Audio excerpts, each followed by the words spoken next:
नमस्कार मित्रांनो, आपण आता ट्रान्सरेल इंडिया या कंपनीबद्दल बोलू. ही company basically transmission and distribution electricity म्हणजे पॉवर या क्षेत्रामध्ये आहे.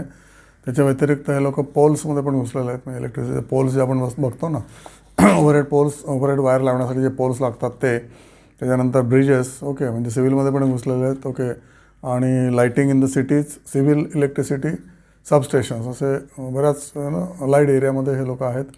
4 डेकेडचा म्हणजे जवळजवळ 40 वर्षाचा एक्सपिरियन्स आहे. मिस्टर बगाडे हे the chairman, okay, and footprint across 60 countries. त्यामुळे साऊथ आफ्रिका, नंतर बांगलादेश, नायजेरिया या कंपन्यांमध्ये, या देशांमध्ये सुद्धा ही कंपनी फुटप्रिंट आहे त्यांची. आणि तिकडे मार्जिन चांगलं मिळतं. अस्थिर देश आहेत पण मार्जिन चांगलं मिळतं. आणि ऑब्व्हियसली तिथे जर लोकल लोकांशी तुम्ही चांगलं संधान ठेवलं, चांगले रिलेशनशिप ठेवली गव्हर्नमेंटशी, तर ऑब्व्हियसली तुम्हाला या बाहेरच्या देशामध्ये 20 ते 25 ते 30% सुद्धा मार्जिन असतं. हे मी बघितलेलं आहे whenever I was working in my earlier company. त्यामुळे एक्सपोर्टला एस्पेशली आफ्रिकन कंट्रीजमध्ये everything is manageable, okay, everything is you can purchase the purchase order, right. कळलं असेल तुम्हाला काय म्हणतो मी. तर ऑब्व्हियसली त्याच्यामध्ये चांगलं मार्जिन असतं. आणि ट्रान्समिशन हा नवीन एक भरपूर कॉम्पिटिशन आली आहे, कारण त्याच्यामध्ये पैसा खूप आहे, ओके. तर याचा P/E 21 आहे या कंपनीचा. ROC 35% आहे, ROE 22% आहे. त्याच्यामुळे ROC आणि ROE दोन्ही चांगलं आहे. फेस व्हॅल्यू 2 आहे आणि इक्विटी 278 करोड आहे, ओके.